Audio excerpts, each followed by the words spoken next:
I've had a love affair with the MSI Claw since early last year, and this is one that is shaped up to be just a tried and true companion for me, not only for the awesome speakers, the sound, the gameplay, the compatibility with eGPUs.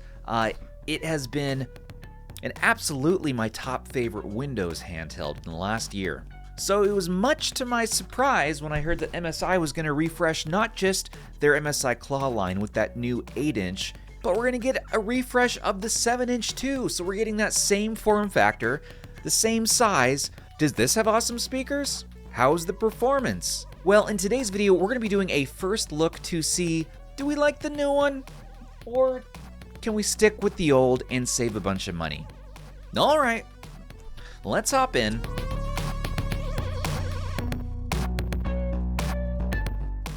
All right, we are unboxing this, and MSI was kind enough to leave my name on the box. Good. Ooh, the Claw. Grip and game. So this, again, is the 7 AI Plus or the A2VM, and we're looking at 32 gigabytes of RAM on this bad boy. And this particular demo model has 512 gigabytes. This was sent over for review from MSI, and this is one I did not get to try out when I was down in LA for the MSI event. I did briefly try it out though at CES, so I'm happy to have the review unit in hand here. So there it is. I love that they have the power adapter smaller than the original Claw. It's much less cumbersome. I appreciate that. We got your instruction manual here and your startup guide. Very good, very good. Taking out the Claw here. Ooh. This looks an awfully lot like the old Claw, but oh, the joysticks feel good. I like the concave in those joysticks, and the face buttons feel great. Listen to the sound there. Little improvement there, but again, yeah, the joysticks, no joystick grind. This Dpad I thought might be an issue, but I have come to appreciate it a bit. It is very specific in its tactile feel. L1 and R1 feel good. Along the top there, you get two USB-C ports now, and L1 and R1 are not mushy any longer. They are kind of quiet, clicky, and I would say that is an improvement. On this demo unit, the L1 is slightly different sounding than the R1. This is most likely heavily used during the time at CES. So we're getting a little bit more wear, perhaps, on the left side. L2 and R2 feel good. It feels very similar to the Claw 8, which we're going to be doing a video on that very shortly and a deep dive, so stay tuned for that. Here, M1 and M2 are comfortable. I don't really use those too much in my gaming, but they're fine where they're at. We have volume up and down, 3.5 headphone out. Again, those two USB 4 ports, so you can do an eGPU if you want. And pretty much the exact same shell, so much so that you can actually fit on the Claw Gen 1 accessories. And they're going to fit pretty well, minus the cutout there for that USB port. Now, the L2 and R2 can be loud if you're kind of fwupping it. I guess that's the word we'll use, fwupping it. A little fwup left, fwup right. There you go. But if you're just pressing it, no, it sounds good. Let's go ahead and turn it on. Your familiar RGB lighting. Now this is rocking that new Lunar Lake 258V chipset inside, and in my testing, I've tested this out not only on the Claw 8, but also on a few laptops, and this chip tends to just fly. I mean, it is much more efficient. It is just a beast as far as performance goes. You can also pair some accessories with this. On the old Claw, I liked to use these mechanism kickstands, which it's really nice to have a kickstand so you can kind of lean it back and play it. And you can get this from Mechanism. I'll leave a link in the description. But this is nice because you can just get this universal adapter here. You can kind of stick it on to whatever you want. So you just put it right there on the back, and then you go ahead and get that kickstand or whatever other Mechanism accessory you want, and there you go. And it just feels good just to lean back and play. Love that. Love that. Now, compared to the original Claw, you can see here also these sticks are nice, but you can actually add on some aftermarket joystick caps, which just helps with a little bit more of that grip and raising the height just slightly, which can help. Again, we're not seeing joystick grind there. If you are sensitive to it though, and you don't want to even feel the plastic, what you can do is actually add on these rubber joystick protectors, which will allow the slide to be much more smooth all the way across. The D-pad is going to take some getting used to here. I really did not enjoy it on the Claw 8 when I was at the MSI event, but the Fox had a good point when he said, you know what, you can hit each direction you want to hit. Sure, it doesn't have much pivot or travel, but it's accurate. And in my testing, I found that to be the case. Now here we can look at the software, the MSI quick settings. They've made a big improvement here to M Center and their quick settings. It's a lot more refined looking. It definitely looks more modern.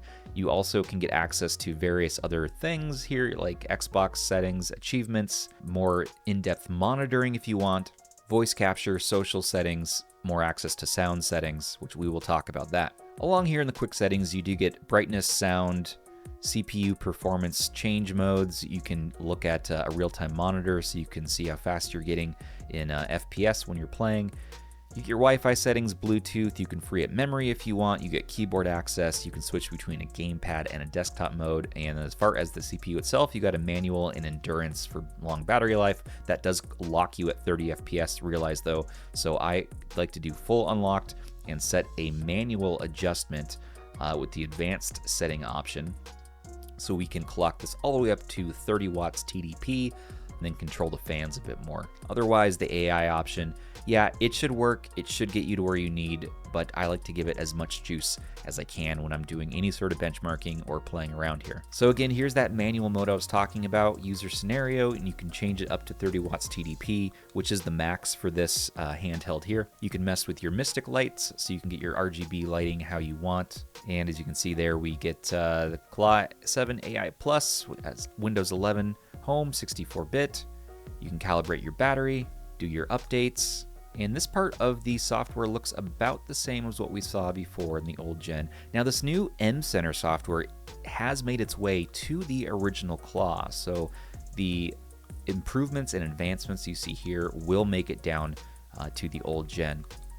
So there you go, your TDP adjuster takes you between 8, 17, and 30 watts, and the fan curve adjuster here, you can change between auto and advanced. If you really want to cool it down, you can set the fan full bore for when you want to use it, which I have done only because I noticed that the Lunar Lake chipset does run hotter than the 155H, 135H. Now here's a quick listen to the fans. They actually don't get too loud, and they're not too overwhelming or anything like that. Taking a look at the new speaker software, so they moved away from the Nahimic speaker software to this new DTS solution, and it's a lot more simplified. I liked all the controls we got in Nahimic. Now, speaking of speakers, this does have those new Gen 4 rubbers, so you really just feel it even more. The sound does give you a surround sound option here, or traditional. As far as enhancements go, we do see a treble enhance, a vocal boost, and a bass boost, basically your treble, mid, and your bass.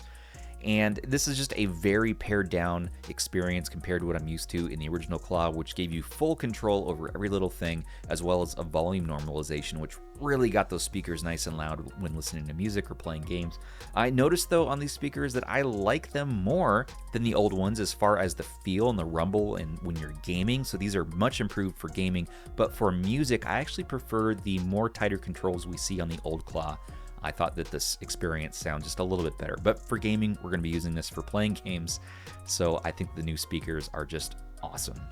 Now, when I started doing my game testing, when I had my Neo AG01 graphics Starship eGPU, that's a mouthful, I noticed that it works great on the old Claw, flawless, plug it in your eGPU, good to go. Unfortunately, on this new Claw, trying to make the AG01 work has been pretty wonky. And now I tried different drivers on this, and I was not able to get the drivers working quite right. Now, I did get the eGPU to work, but it was not super consistent. For instance, the built-in SSD in this eGPU would not show up consistently every time I plugged it in, as well as sometimes it would disconnect when I'm trying to play the game. So yes, it works and it can kind of be forced, but it was not a smooth experience. So more to come, and it may just be this eGPU or just AMD-based eGPUs. And again, realize we're early days on drivers from Intel for this new Claw model, so do stay tuned. I'm going to be testing out more and seeing if we can't get some eGPU goodness to go here. Now, you know we want to talk about speakers. That's my favorite freaking topic. And so we're going to be doing a comparison here between the old Claw and the new, featuring Mega Man 11, one of my favorite games. But man, yeah, you can feel you notice immediately that it's just more powerful. And here, take a listen. Old and new. They both sound great. You can't beat the Claw's speakers, either one of them. The first gen had the best in class of any handheld on the market, and now we've taken that to the next level, if that was even possible. So MSI continues their trend of having just the best sound available. Now, looking at those accessories again, we do see here that it's really nice to have this kickstand. You can use the old grip shell from the original Claw, and it fits on here, minus again the second USB-C port. You'd have to do a little bit of a cutout there to make that fit. But for the most part, all the accessories do work, and the shell seems to be exactly the same size. Also, if you're going to be using something like Mechanism, another accessory you can get is a lot of fun if you're relaxing on the couch or something, is this pillow.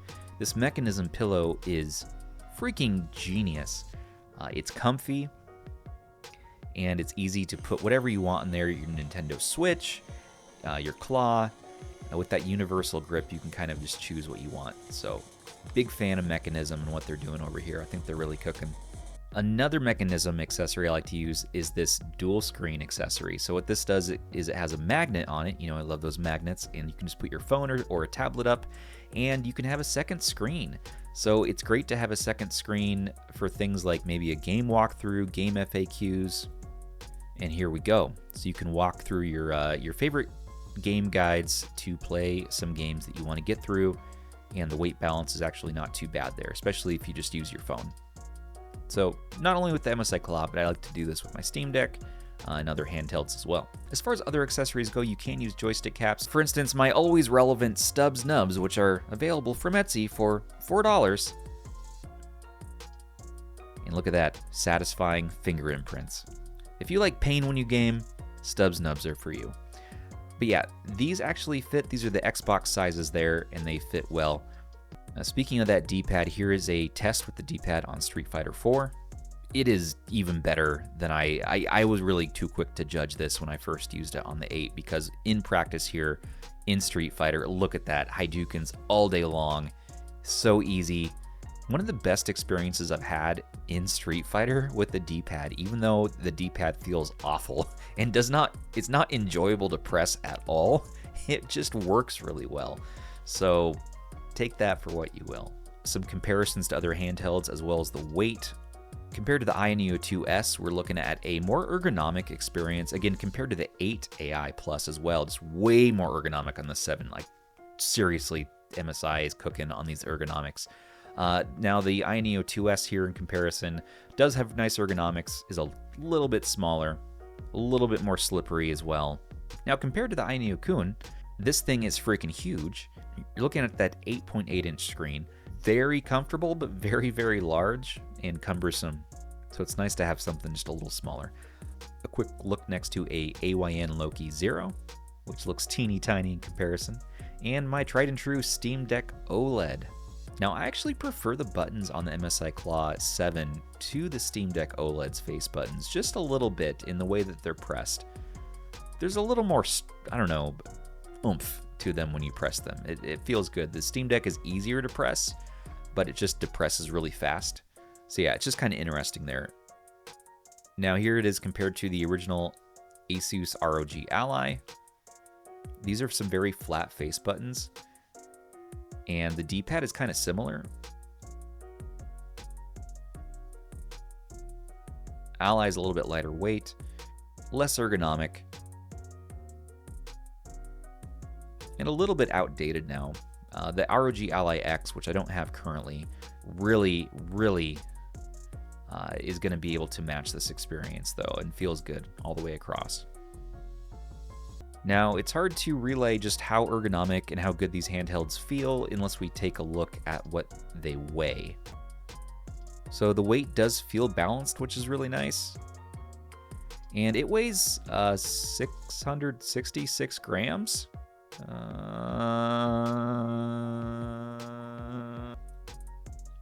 Compared to the AI A2VM, where we're looking at 929 grams, so that is a hefty boy.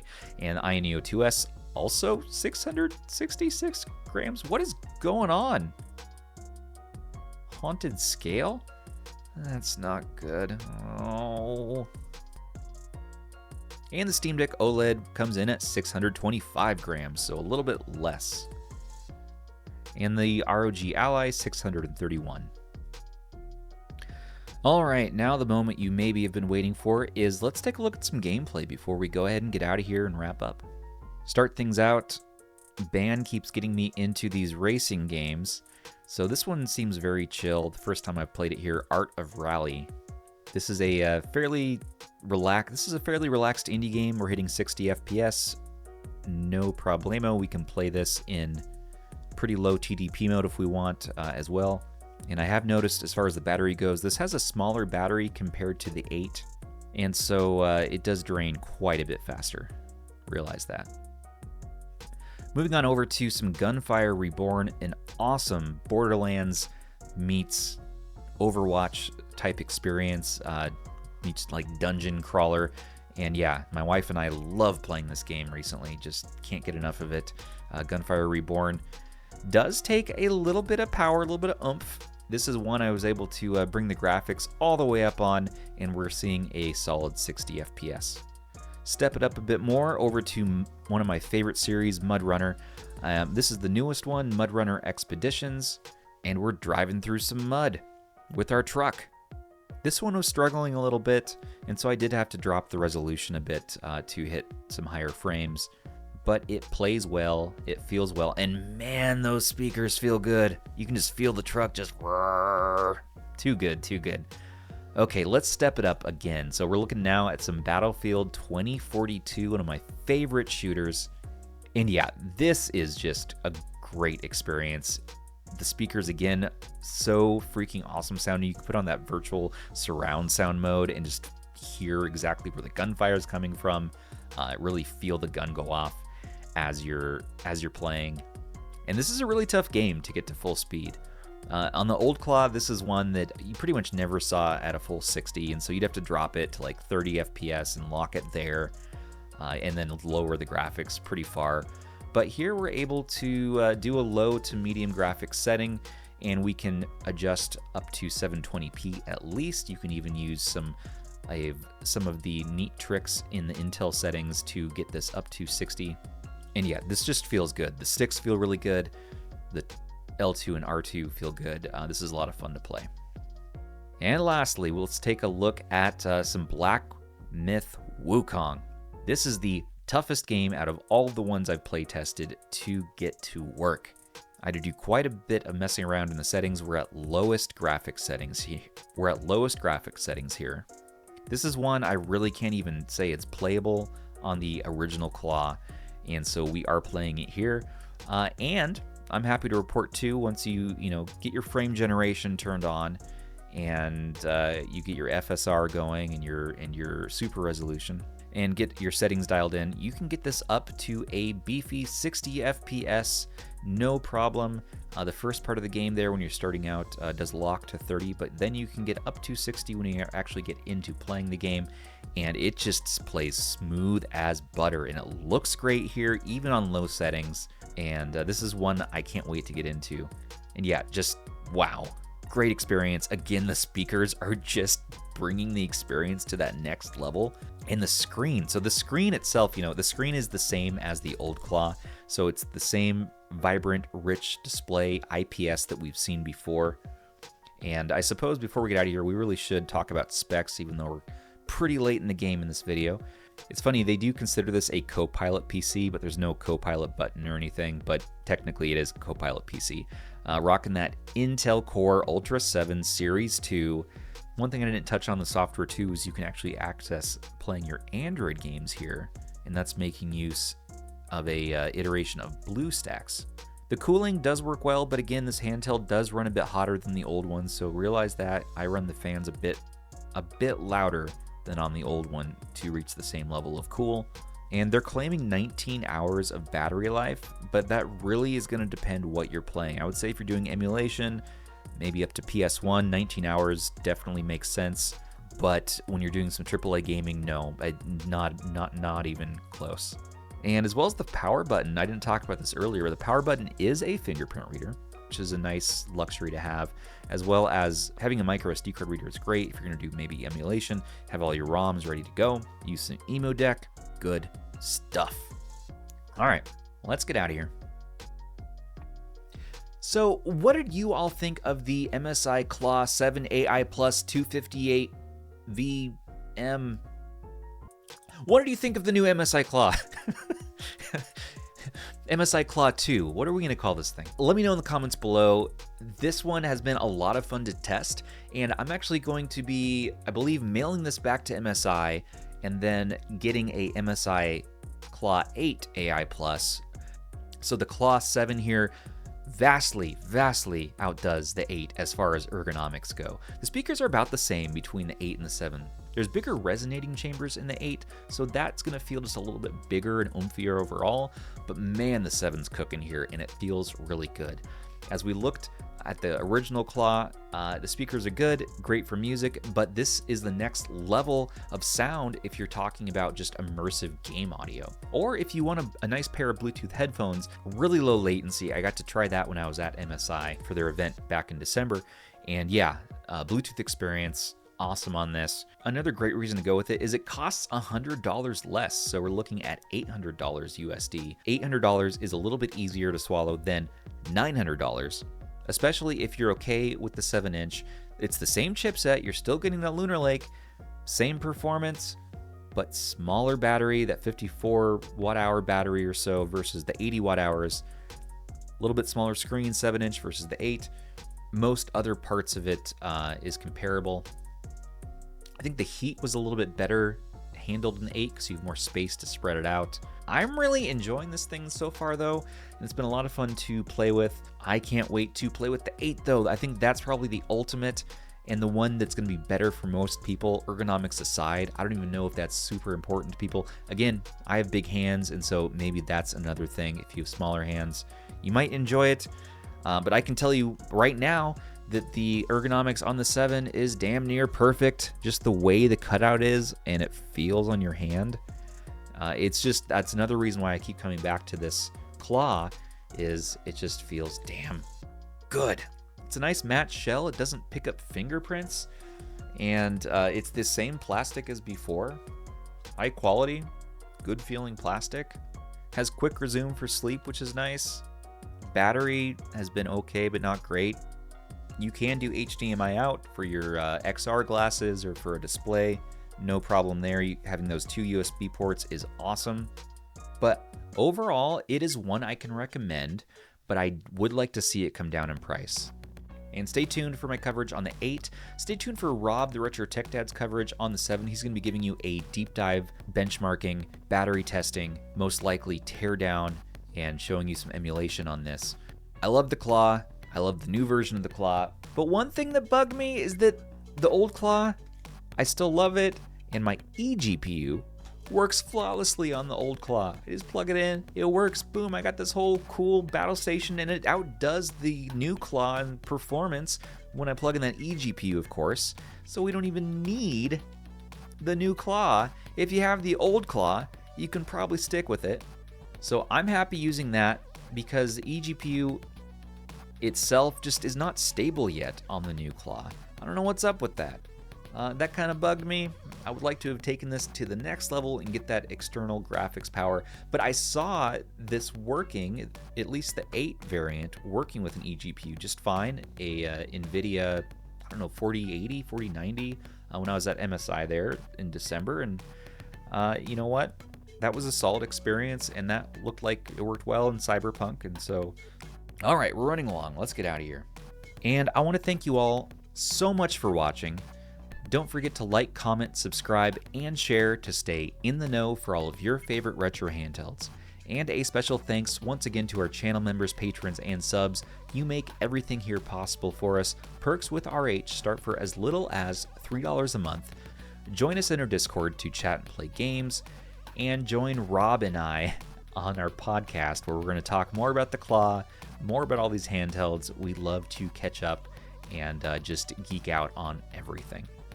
And that is every Monday at 6 p.m. Pacific, so we will see you there. This has been Stubbs from RH saying, take care of those handhelds, everybody. And I mean it when I say, take care of each other too.